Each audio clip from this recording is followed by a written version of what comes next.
말씀 마태복음 10장 34절 보도록 하겠습니다. 다 같이 읽어보도록 하겠습니다. 시작. 내가 세상에 화평을 주러 온 줄로 생각하지 말라. 화평이 아니요 검을 주러 왔노라. 아멘. 네. 찬송이 생각보다 너무 높아가지고 다들 부르기 힘드셨죠? 일어나자마자 네, 일어나자마자 부르니까 다음에는 좀 낮은 걸 해야겠네. 오늘 말씀에서 예수님이 화평을 주러 온 것이 아니래요. 어떡해요? 여러분 누가복음에 보면 이렇게 얘기를 합니다. 예수님에 대해서 지극히 높은 곳에서는 하나님께 영광이요 땅에서는 하나님의 기뻐하신 사람들 중에 화평이로다 하니라 라고 얘기를 합니다. 근데 예수님이 오실 때는 이 예수님은요 화평이에요 라고 했는데 예수님이 오셔놓고 예수님의 입으로 나는 평이 아니래. 화평이 아니라 검을 주러 왔다고 합니다. 그런데 이 검은요 우리 보고 이 검을 이렇게 무기로 써가지고 뭐 남을 찌르라고 그런 검은 아니에요. 이 검을 주러 왔다라는 것은 이 주다는 동사가요 원어는 던지다예요. 던지다. 그러니까 이 검을 우리에게 던져주신 거예요.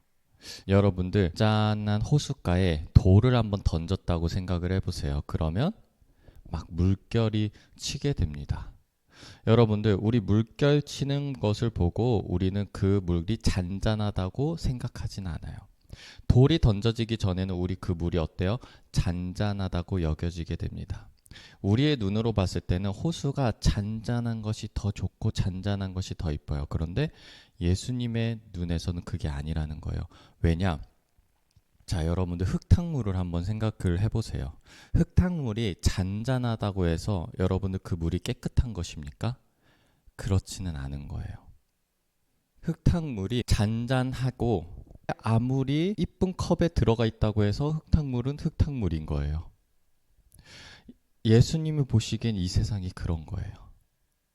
예수님이 보시기엔 이 세상이 겉으로는 평화로워 보이고 겉으로는 잔잔해 보여도 그 안은 너무나 죄악들이 많아 보이신 거예요.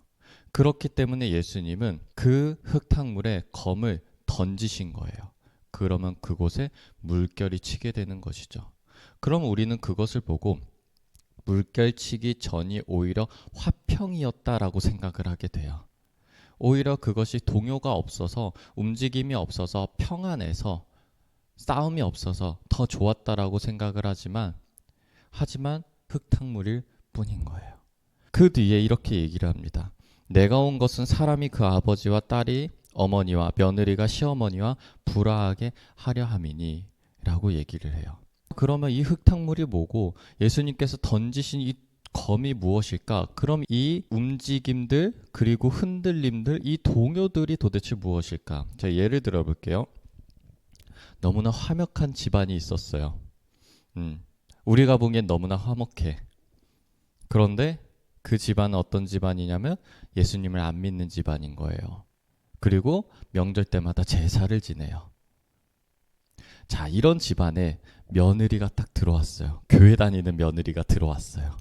교회 다니는 며느리가 명절 때 딱 선언을 하는 거예요. 어머니, 저는 교회에 다니기 때문에 제사를 드리지 않겠습니다.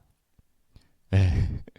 자, 여러분들 이 집안은요 너무나 화목해.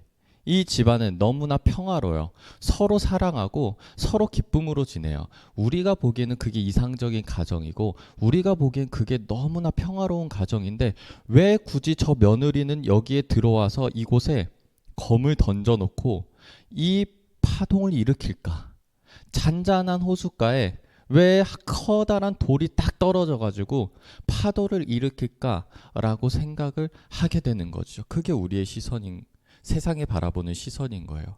그런데 예수님이 보시기에는 그 집안은 겉으로만 화평할 뿐인 거예요. 영적인 눈으로 봤을 때. 만약 좋은 게 좋은 거지 하고 나는 예수 믿고 너는 너대로 해. 나는 예수 믿고 당신들은 안 믿고 싶어? 그럼 안 믿는 대로 하세요. 라고 하는 것을 예수님께서는 그건 아니라라고 얘기를 하는 거예요. 우리가 보기엔 그게 화평이죠. 각자의 종교를 각자의 하고 싶은 대로, 각자 원하는 대로, 예수님 모르면 모르는 대로 살다가 죽는 거, 터치 안 하는 거, 그게 화평이라고 생각을 하지만 예수님은 분명하게 얘기를 하는 거예요. 그게 아니래요. 검을 주러 오신 거래요. 때로는 우리가 보기에는 분란을 일으키는 것처럼 보이고, 때로 우리가 보기에는 굳이 화목한 가정에 분리되는 것으로 보일 수 있지만, 예수님이 하시는 일은 차라리 그게 낫다라는 거예요. 왜냐? 그것은 영적인 기준이기 때문인 거죠. 또 하나의 예를 들어볼게요. 자, 여러분들 어렸을 적에 아픔이 있으신 분들이 계시죠? 트라우마가 있는 분들이 있어요. 그리고 슬픔이 있는 분들이 있어요. 제가 웰다잉에 대한 수업을 들어본 적이 있습니다. 웰다잉이란 무엇이냐면, 우리 웰비잉이 있죠? 웰빙. 막 채소 먹고 유기농 먹고 하잖아요. 그게 잘 사는 것에 대한 거예요. 웰다잉은 뭐냐면 잘 죽는 거에 대한 거예요. 그 교수님이 유가족을 많이 만났습니다. 그분이 이제 만나시는 분들은 그 죽음에 대해 슬픔이 되게 많으신 분들을 만나는 거예요. 근데 우리가 생각하기에는 슬픔이기 때문에 슬픔에서 벗어나야 된다라고 생각을 하거든요. 그런데 그 교수님은 그렇게 얘기를 하지 않아요. 그 고인에 대해서 충분히 슬퍼할 시간이 있어야 되고요. 그 고인에 대해서 충분한 추억을 되돌아보는 시간이 필요하다는 거예요. 그래서 우리가 생각하기에는 죽은 사람 떠오르니까 막 트라우마가 생기고 슬픔이 있어서 막 사진 치우고 방도 다 정리하고, 그런데 그런 거 하지 말라고 하더라고요. 충분히 그 방 그대로 냅두고 충분히 사진 보고 싶은 만큼 보고, 그렇게 하면서 서서히 그 기억들을 간직하고 정리하는 시간이 필요하다는 거예요. 자, 이것이 무엇이냐면요. 여러분들 어렸을 적 아픔들이나 트라우마들이나 슬픔들이나 지금 힘든 것들이 우리가 생각하기에는 이것에서 빨리 기억을 삭제하는 거, 떠오르지 않는 거, 잊어버리는 것이 우리가 생각하기에는 화평일 수가 있어요. 근데 여러분들 경험하실 수도 있을 텐데, 교회에 오잖아요. 왜 그렇게 그 아픔들이 생각이 나는지 몰라요. 왜 그렇게 잊고 살았던 그 고통들, 정말 내가 회피하고 외면하고 잊어버리고 싶었던 그 기억들이 교회에 오면 그렇게 떠오르는지 몰라요. 설교를 들으면 왜 그렇게 떠오르는지 몰라요. 그래가지고 오히려 말씀을 보면 화가 나는 거예요. 네. 오히려 눈물이 나고 오히려 슬픔이 나는 거예요. 내가 이전까지는 사실 교회 오기 전에는 잘 살았어. 그 슬픔도 다 잊어버리고 그런 것도 이제는 난 다 이겨냈어 라고 생각을 했어요. 나는 그게 화평인 줄 알았죠. 나는 그게 잘 사는 건 줄 알았어요. 근데 교회에 왔더니 그게 알고 보니까 안에는 다 고름이 지고 상처가 있고 회복되지 않는데, 내가 그냥 거기를 모래를 덮어놓았던 거예요. 그냥 내가 그냥 반창고로 그냥 덕지덕지 해놨던 것뿐이에요. 그런데 예수님께서는 왜 그렇게 그걸 떠올리게 하실까? 왜 그렇게 그거를 다시 생각나게 하실까? 왜 나에게 다시 그 아픔을 주실까? 예수님이 나에게 검을 던지신 거거든요. 그래서 다시 눈물이 나고 다시 슬픔이 올라와요. 그런데 예수님께서 그렇게 하신 이유는 우리에게 진정한 화평을 주시려고 하신 거예요. 예수님이 오실 때 이 예수님은 화평이다라고 하셨어요. 아까 그 가정의 진정한 화평은 뭐예요? 결국에는 모든 가정의 구석구석까지 복음이 전파돼서 다 구원을 받는 게 진정한 화평이에요. 그러면 우리의 상처들의 화평은 뭐예요? 진짜 내가 그것을 외면하고 잊어버리는 것이 아니라 그 깊은 곳에서 치유가 되는 거, 그 깊은 곳에 사랑이 넘쳐나는 거, 그게 진정한 화평인 거예요. 그러니까 예수님은 겉으로 보는 화평, 그 흙탕물이 잔잔한 화평, 그것을 주는 것이 아니라, 그것을 보고 우리에게 만족하라고 하는 것이 아니라, 오히려 거기에 검을 던지면서 진정한 화평으로 우리를 이끄시는 분이라는 거예요.